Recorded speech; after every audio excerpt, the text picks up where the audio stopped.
मित्रों नमस्कार। आप समझ गए होंगे कि हम अभी कहाँ खड़े हैं। हमारी मौजूदगी बिहार विधानसभा के परिसर में है।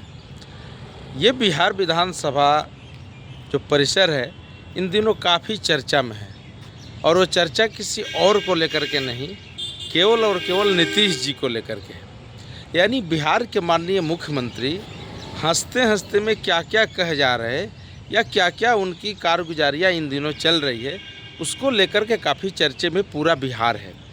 बिहार का सियासी पारा हाई है और देश की नज़रें बिहार पे आकर के टिकी हुई है।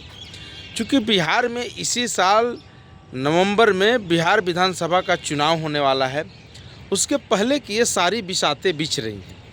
इन बिसातों में नीतीश जी कहाँ हैं, एनडीए कहाँ खड़ी है, राजद अपने आप को कहाँ खड़ी पा रही है, इन सभी चीज़ों को लेकर के लगातार तनातनी के बावजूद बिहार विधानसभा परिसर में और सदन में ये दिखाने की कोशिश हो रही है कि हम बिहार के जनता के सभी आवाज़ को उठा रहे हैं और हम बिहार के असली जनप्रतिनिधि हैं जो बिहार को विकास के ओर अग्रसर करने के लिए हमेशा बात करते हैं।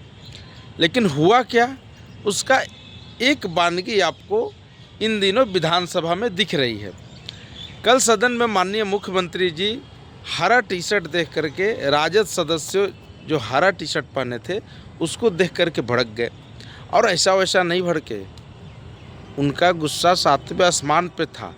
वो अलग व्यक्ति हैं कि उसको उन्होंने हंसते हंसते इन सभी चीज़ों को कह डाला। किसी को लगे नहीं कि ये गुस्सा है, लेकिन ये किसी न किसी रूप में गुस्सा था, क्योंकि टी शर्ट पहन करके कभी भी इतिहास में अब तक कोई विधायक सांसद इस तरह की परिपाटी शुरू नहीं किया था। उसी को लेकर वो काफ़ी नाराज़ थे और उन्होंने गुस्से में राबड़ी देवी जी को क्या से क्या कह दिया। हालांकि कहने का उनका अंदाज एक अलग था, हंसते मुस्कुराते सभी बातों को कह दिया जो कि एक महिला के लिए नहीं कहनी चाहिए थी। खैर कोई बात नहीं है, लेकिन नीतीश जी तो नीतीश जी हैं, इन दिनों काफ़ी निराले अंदाज में रहते हैं। पिछले दिनों ये बिहार विधानसभा गर्म था क्योंकि राष्ट्रगान का अपमान हुआ था, उसको लेकर के। और आज जो है ये सियासी पारा जो हाई हुआ वो नीतीश जी के राबड़ी देवी को ये कहना कि बैठो तोरा उसे का मतलब, तू चुप रहो, इन सभी चीज़ें वो मगही भाषा में कहने का अंदाज एक अलग था। मतलब आप कुछ नहीं जानते हैं, आप जीरो हैं, ये सब चीज़ था। जो है आपका हस्बैंड का है, आप कुछ नहीं है, आपको तो लिखा पढ़ा के भेज दिया जाता है, वैसे आप करती हैं। तो ये सभी, चूँकि राबड़ी देवी भी नेता प्रतिपक्ष हैं बिहार विधान परिषद में, और माननीय मुख्यमंत्री को इस तरह से बोलना काफ़ी लोगों को अच्छा नहीं लगा, खासकर राजद के जो सदस्य हैं या बिहार के वो लोग जो राजद पार्टी को चाहते हैं उनको भी अच्छा नहीं लगा, पढ़े लिखे लोगों को भी अच्छा नहीं लगा, क्योंकि मुख्यमंत्री जी का इस तरह का स्टैंड कभी उन्होंने देखा नहीं था। मुख्यमंत्री जी हमेशा शालीन और कसीदे कायदे में रह करके बातचीत करते हैं। तो ये सभी चीज़ें अभी बिहार विधानसभा चुनाव है उसको लेकर के लगातार चल रही है। हालांकि ये कितना दिनों तक टिकेगा ये भी कहना मुश्किल है, क्योंकि बिहार विधानसभा चुनाव जब तक हो नहीं जाता तो जनता की अग्नि परीक्षा इसी चुनाव में, जनता द्वारा अग्नि परीक्षा इन सबों के लिए इसी चुनाव में होना है। ऐसे में सब अपनी अपनी बातें देख रहे हैं।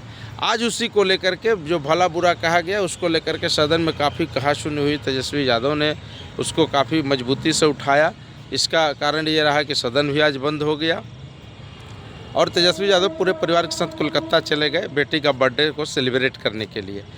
तो ये पूरे हालात है। ऐसे में सबकी नज़र जो है वो बिहार विधान सभा की ओर है और सब माननीय मुख्यमंत्री जी को देख रहे हैं कि मुख्यमंत्री जी इस तरह का क्यों आजकल बिहेव कर रहे हैं, क्या वाकई में उनका सब कुछ सही नहीं चल रहा है। क्योंकि माननीय मुख्यमंत्री पिछले 20 सालों से सत्ता में है तो उनको सभी चीज़ों का एक से एक बारीकियों का नॉलेज है, वो सब कुछ जानते हैं और इस तरह का व्यवहार उनका कभी लोगों ने देखा नहीं था। इसलिए काफ़ी लोग परेशान हैं, हैरान हैं। हालांकि मुख्यमंत्री जी का कहने का अंदाज बहुत निराला था, बातों ही बातों में हंसते हुए सब कुछ उन्होंने कह डाला, लेकिन किसी को अच्छा लगे बुरा लगे, लेकिन उनको जो अपनी बातें कहनी थी वो कह दिए। तो माइनस नीतीश बिहार में क्या चुनाव हो रहा है या फिर नीतीश जी की इस तरह की जो आजकल चल रही है उसमें क्या बीजेपी को भारी पड़ सकता है। बीजेपी के अंदर खाने में काफ़ी इसको लेकर के चर्चा है, क्योंकि इन्हीं सभी मुद्दों पे इन्हीं सभी मुद्दों पर उड़ीसा के जो चुनाव हुए थे तो नवीन पटनायक को बीमार बता करके और बीजेपी ने बड़ी बड़ी रैलियों में इन सभी कारण गिना करके और बीजेपी वहाँ का चुनाव उन्होंने जीत लिया उड़ीसा का। इसी तरह जियो बाइडेन को बीमार बता करके ट्रंप ने चुनाव जीत लिया। तो बहुत तरह की चीज़ें हैं चुनाव में, हर एक एक शब्द, एक एक हाव भाव सब कुछ मायने रखते हैं। तो ऐसे में बीजेपी ये सोच रही है कि क्या चुनाव पहले करा ले, क्या चुनाव बाद में करा ले। इन सभी चीज़ों को लेकर नीतीश जी को बेटा की भी लॉन्चिंग होनी है इस बार की राजनीति में, ये भी एक खास दिलचस्प है। तो नीतीश जी आजकल कैसे ये सब कर रहे हैं, ये भी एक जनता के बीच में काफ़ी चर्चा का केंद्र बना हुआ है।